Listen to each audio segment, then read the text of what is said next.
Let me tell you how I was recently scammed involving a real estate transaction. Hi, my name is Scott Jacobs with Jacobs & Company, and you might be thinking this has something to do with wire fraud, which is very prevalent in the real estate industry, but that's not what this video is going to be about. This video is going to be about a 20-year practicing real estate broker taking a physical new listing on a property for sale only to have it turn out to be the wrong person, okay? Not just the wrong person, but criminal activity and certainly not the seller. So I'm gonna go ahead and take you through, because this is a very new thing in our industry. After 20 years of being in real estate, I have never heard of this kind of thing coming, but I'm shooting this to educate you, certainly as an agent and even as a consumer, because I believe with the implementation of artificial intelligence that this is going to become much more prevalent in our industry. Let's start from the very beginning. First and foremost, we sell a lot of houses. We also sell a lot of land and commercial real estate. I've been successful in the sense that I've been able to transact a few thousand acres, okay, in and around the Northern Virginia marketplace. So as I'm going through my workday, June 29th, 1:23 p.m. Hi, I'm looking to sell my vacant land in Great Falls, Virginia. What is your commission to list on the MLS? So I routinely go back to him with what? With the commission structure that I offer, right? None of that is secret. That's available for any seller.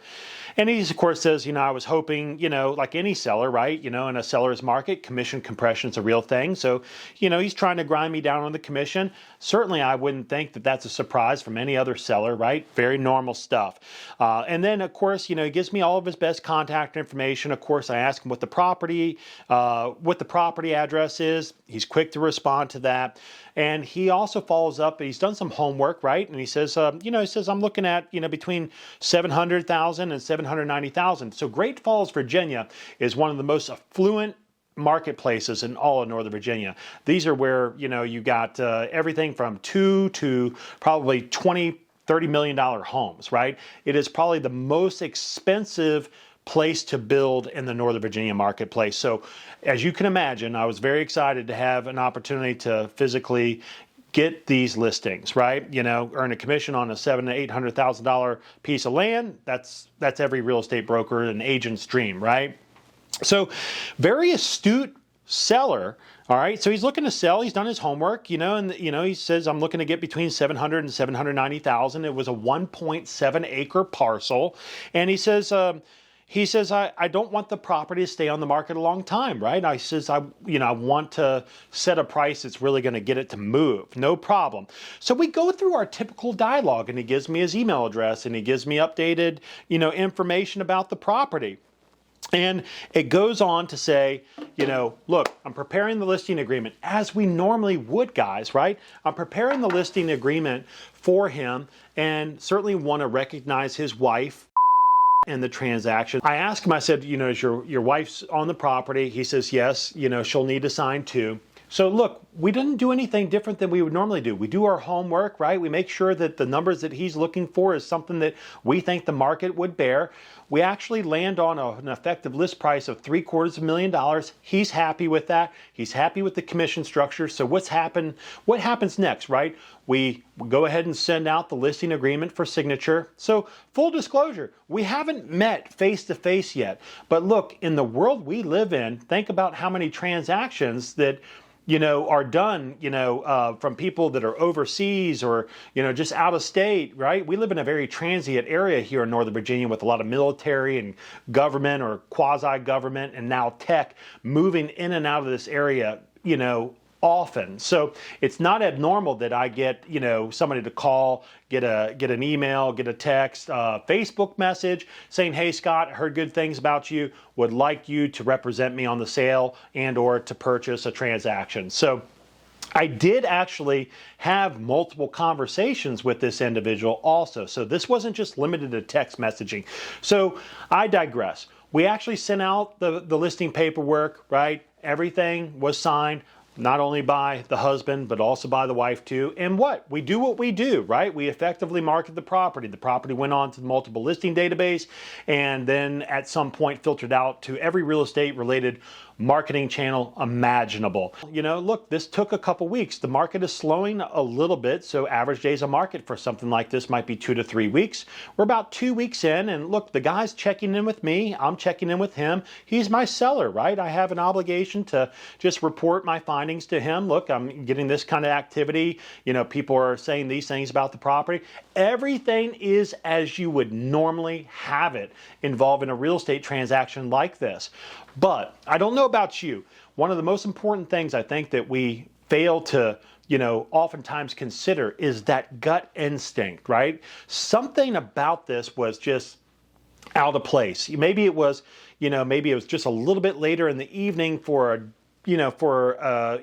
individual of this age range to maybe send a text, asking what the status of the property is or what the level of interest is. Those kinds of things, the idea that, things felt like maybe it's just a little bit askew. So what did I do? Look, this is not something that we routinely do like ever as real estate agents or brokers, right? I called him out and said, look, I'm just having a certain level of uncomfort here. I said, I would really greatly appreciate if you would supply me with some photo ID of you and your wife. And, look, within 5 to 10 minutes, poof, I get text messages with a beautiful Virginia driver's license for both and look, I mean, these got holograms on them and all of other kinds of things. And look, I consulted with a trusted title attorney. And I said, look, I've got this gut feeling, that maybe something's out of place. I said, but they were quick to supply me with their driver's license, right? This is hard to fake, this kind of stuff. And at that point, talking to you as a real estate broker licensed in the state of Virginia, practicing now for 20 years, okay, sharing this with my title attorney, right? I know at that point I did my due diligence, right? At that point, when they supplied me with that, I either had a question to what? Call them a liar? This isn't you. And call them into question, potentially lose the listing. I don't want to lose a listing, right? Well, listings are like gold right now, especially a piece of land in a heavily sought after area. So we continued to do our marketing activities and present offers to the seller. Some people naturally try to lowball the contract. Anyhow, before we went under contract, after having numerous people, actually, inquire about the property, express interest, and actually physically write offers to purchase, and me present those as we normally would, something once again, call it that gut instinct, call it prey drive, call it whatever you want. I just said, something is just not right here. So look, as agents, as real estate brokers, we're not supposed to go on these lengthy fact-finding missions, right? And to kind of debunk that the information that we're given by our trusted client is inaccurate. That's really not our job. But I wanted to really do some heavy lifting here. Something was just not right. So what I do, I research where essentially this property's tax bills would go. For you, if you always want to know how to try to track down a seller, I don't care if that property's in some kind of LLC that you can't track down, always find where the municipality sends their tax bills. So I found a property address somewhere on the outskirts, of the Northern Virginia marketplace where these tax bills were delivered. And what I do, I use a trusted website, True People Search. I highly recommend it, to punch in the owner's names and to get a physical address. Actually, in this case, I set the address in there and was able to reverse look up. The site actually gives you cell phone numbers, last known email addresses. So I got whatever I could. I'm really doing the work, right? I must have made 20 phone calls to the phone that was provided here from the website without the ability to leave a voicemail, without anybody picking up, but something still internally wasn't right. So before I was going to go under contract with anybody, I just made up my mind. I said, you know what? This might not be something that typically an agent would do. Fact of the matter is, this property address that I would have to go to kind of further prove my theory here is over an hour away from where I was, right? And we're very busy, right? But so I just said, you know what? I can't do it. I said, something's just not right. I said, I just have to physically go out to the property. Good thing I did. Hour plus long drive. Finally got out to a nice property out in the, outside the plains in Northern Virginia, and proceeded to knock the door in 101-degree heat, right? For about 10 minutes. No joke, 10 minutes. Nobody answered the door. I just continued to I just believed that somebody was going to answer, right? And I would be able to kind of, explain my story. I did not want to have to do this again. Lo and behold, somebody answers the door and cracks the door open. I'm probably a bigger guy, and they probably think, like, who's this showing up? This is we're kind of out in the middle of nowhere. But then I proceeded to ask him, are you? And he says, yes, that's me. He looked nothing like the driver's license of an Asian gentleman that I was provided with, at the beginning of the listing process. He proceeded to let me into his home, and I explained to him, I said, look, I'm coming to you kind of with hat in hand here. I am a licensed real estate broker. I've been practicing for almost 2 decades now. And I said, I've never seen this level of fraud or this particular type of fraud in our industry. But it seems like this might be the first, but certainly not the last to occur. Now I know I am sitting down at the dining room table with the correct seller in his home at his dining room table, and coincidentally a set of plans for this property are actually in the corner of his dining room. I left the gentleman's house, the correct seller's house, I proceeded to tell him, I said, just as soon as I got back to my office, I was going to file a police report. Before I could even get back to my office, I got a call from a detective in Loudoun County where the correct lives, and he was just vetting my story. No problem. I totally get it. So I proceeded to talk to the detective in Loudoun County, give him my story, give him all the information that I possibly could. They thought I should file a police report actually in the jurisdiction that I work out of, which would be Prince William County, Virginia.